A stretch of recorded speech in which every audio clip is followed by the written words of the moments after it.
حاتم تائی کی بیٹی قیدی ہو کے آئی جب اس کے قبیلے پر، اس کے علاقے پر مسلمانوں نے حملہ کیا تو حاتم تائی کا جو بیٹا تھا عدی بن حاتم، وہ اپنی بہن سے کہنے لگا ہمیں پتہ ہے ہم مسلمانوں کا مقابلہ نہیں کر سکتے تو بھاگ جانے میں بہتری ہے، چلو بھاگ چلتے ہیں۔ تو بہن کہنے لگی بھائی تو نے بھاگنا ہے تو بھاگ جا، میں سردار کی بیٹی ہوں، میں قوم کے ساتھ جیوں گی قوم کے ساتھ مروں گی، تو نے بھاگنا ہے تو بھاگ جا۔ عدی بھاگ گئے ڈر کے۔ یہ خاتون جو تھی ان کو گرفتار کر لیا مسلمان عورتوں نے، تو کہ یہ تلوار لے کے آئیں گی لڑنے کے لیے۔ ابن اسحاق ابن حشام دونوں کتابوں میں روایت موجود ہے۔ یہ خاتون کہتی ہے کہ میں نے بڑے تگڑے سوال تیار کیے، کیونکہ معاذ اللہ ثم معاذ اللہ میرا خیال تھا وہ نبی نہیں، وہ بادشاہ ہیں، وہ ایک اسٹیٹ کے سربراہ ہے، وہ حکمران ہے، میں معاذ اللہ نبی نہیں۔ میں نے بڑے تگڑے سوال تیار کیے اور میں اپنے آپ سے کہہ رہی تھی میں ایسی ایسی باتیں کروں گی مسلمانوں کے نبی سے کہ انہیں جواب نہیں آئے گا، معاذ اللہ ثم معاذ، نقل کفر کفر نہ باشد۔ کہتی ہے میں حضور کے سامنے لائی گئی گرفتار کر کے، اور جب مجھے حضور کے سامنے کھڑا کیا گیا نا تو میرا سر ننگا تھا۔ توجہ ہے میری بات پر؟ میرا سر ننگا تھا تو میرے ذہن میں بڑے سوال تھے، میری گردن اکڑی ہوئی تھی۔ حضور نے میرا ننگا سر دیکھا تو محبوب ممبر سے اٹھے، اپنے کندھوں سے مدثر والی چادر اتاری اور حضور علیہ السلام نے حاتم تائی کی بیٹی کے سر پہ دے دی۔ بی بی کہتی ہے جب حضور کی چادر آئی تو میری اکڑی ہوئی گردن خود بخود جھک گئی نیچے کی طرف، خود بخود جھک گئی۔ سوال ابھی بھی میرے ذہن میں موجود تھے۔ اتنے میں ایک صحابی حضور کی بارگاہ میں آئے اور عرض کرنے لگے یا رسول اللہ صلی اللہ علیہ وسلم، یہ کافر کی بیٹی ہے، مشرک نجس ہوتا ہے، تو میں اپنی چادر نہ دے دوں، آپ اپنی لے لے، کافر کی بیٹی ہے۔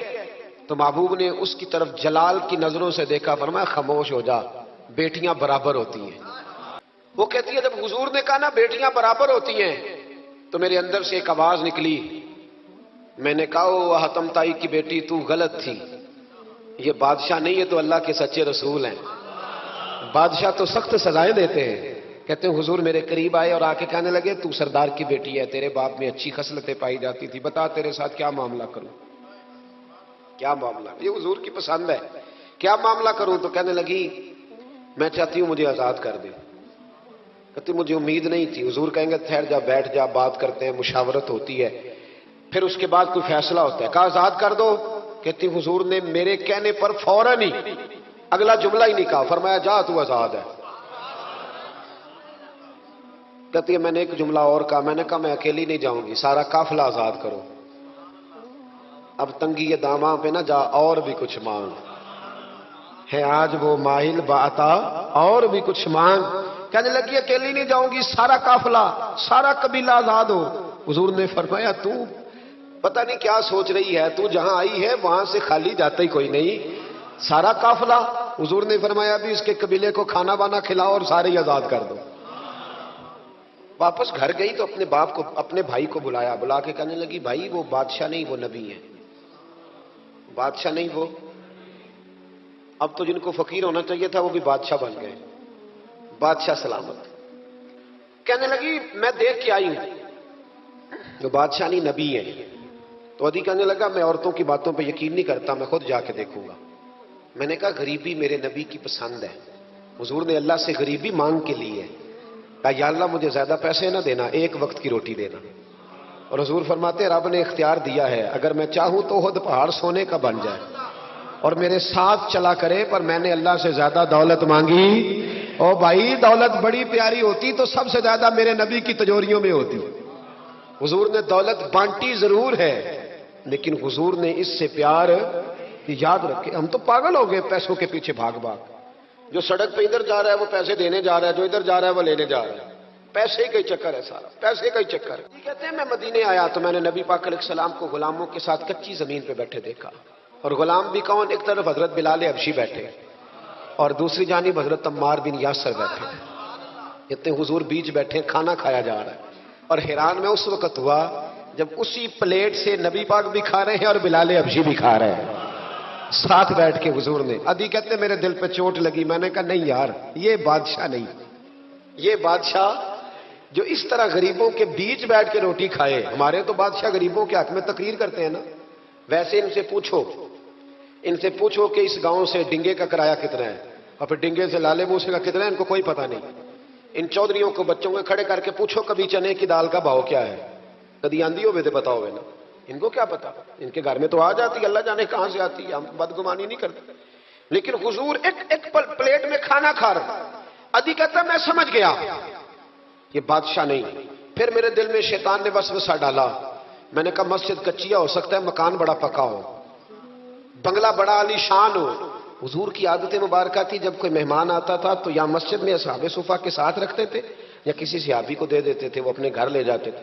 ادھی کہتے ہیں میں نے جب سلام کلام کیا نا, دل میں خیال تھا کہ گھر بڑا عالی شان ہوگا, تو محبوب فرمانے لگے میرے دل میں خیال ہے.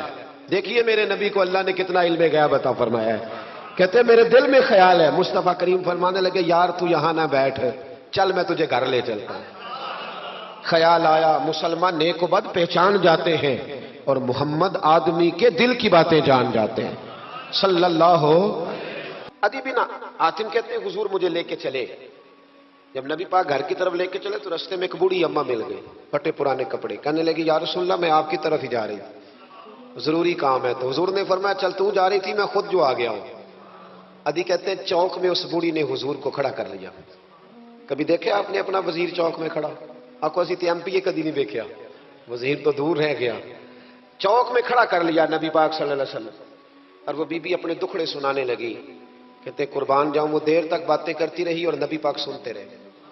ادھی کہتے ہیں میرے دل پہ دوسری چوٹ لگی. میں نے کہا جو اس طرح غریبی سے پیار کرے وہ بادشاہ نہیں, وہ اللہ کے سچے رسول ہیں. حضور مجھے گھر لے گئے. جناب سیدہ طیبہ طاہرہ حضرت عائشہ صدیقہ رضی اللہ تعالی عنہا کے حجرے میں, اور حضور جب اندر لے گئے تو ایک چٹائی پڑی ہے کھجور کی چھال کی, وہ بھی پھٹی ہے دو جگہ سے, ایک مٹکا, دو پیالے, ایک تکیہ جس میں کھجور کی چھال بھری ہوئی ہے.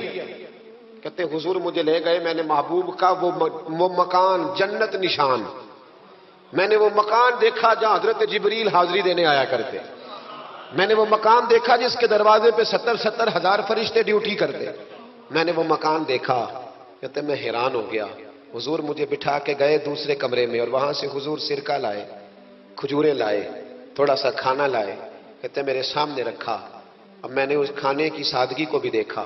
لگے جو مزدور شاہ ایسا, نہ دھن نہ دولت سربراہ ایسا, فلک نشیں کا زمین پہ گھر ہے, میرا پیغمبر عظیم تر ہے. کہتے حضور صلی اللہ علیہ وسلم نے کھانا دیا تو حضور کی وہ سادگی. ادھر دیکھیں, اس بندے میں سادگی نہیں نہ ہوتی, اس میں اپنائیت نہیں ہوتی. آپ کو سمجھ آئے تب بھی ٹھیک ہے, نہ آئے تب بھی ٹھیک ہے, پر میں آپ کو بڑی بات سمجھا رہا ہوں. جس میں سادگی نہیں ہوتی اس میں اپنائیت. وہ تو دیکھتا ہے کہ اس کے کپڑے اس قابل ہے کہ نہیں, میرے سینے سے لگ بھی سکتا ہے کہ نہیں, اس میں اپنائیت. جو لوگ سادے نہیں ہوتے ان کے زیادہ رشتے نہیں ہوتے, ان کا لوگوں سے زیادہ پیار, اس لیے کہ وہ تو انتظار کرتے ہیں, کہتے ہیں میرے نال دی جتی پائے گا تو میرے نال ٹرے گا. جو سادے ہوتے نا, سادے جو لوگ غریب پرور ہوتے, ان کے رشتے بڑے پیار, بڑا محبتیں, بڑی زمانہ ان سے بڑا وابستہ ہو جاتا ہے, اس لیے کہ وہ لوگوں کے قریب آ جاتا ہے. وہ نیچے اتر کر لوگوں سے ملتے گلتے. وہ یہ نہیں دیکھتے میرا قد کتنا بڑا ہے, وہ یہ دیکھتے ہیں یار سامنے والے کا پیار مجھ سے کتنا ہے. وہ نیچے اتر کر لوگوں سے. کہتے ہیں نبی پاک علیہ الصلوۃ والسلام نے بڑا سادہ سا مجھے کھانا دیا. جب میں کھا چکا تو حضور فرمانے لگے سارا کچھ تو آپ نے دیکھ لیا, کیا پروگرام ہے, کب جانا ہے آپ نے؟ دیکھ لیا سارا کچھ, اگلا پروگرام بنائے. تو ادھی کہتے ہیں میں دور بیٹھا تھا, میں اٹھ کے قریب آ گیا. میں نے کہا محبوبہ اب کہاں جانا ہے, مجھے کلمہ پڑھائے, میں مسلمان ہونا چاہتا ہوں. یہ غریبی حضور کی پسند ہے. تھوڑے پہ گزارا کرنا سیکھو. پتہ ہے دنیا میں سب سے زیادہ سکھی کون بندہ ہے؟ وہ بندہ سکھی ہے جسے اللہ نے جو دیا ہے نا وہ اس پہ راضی ہو گیا ہے.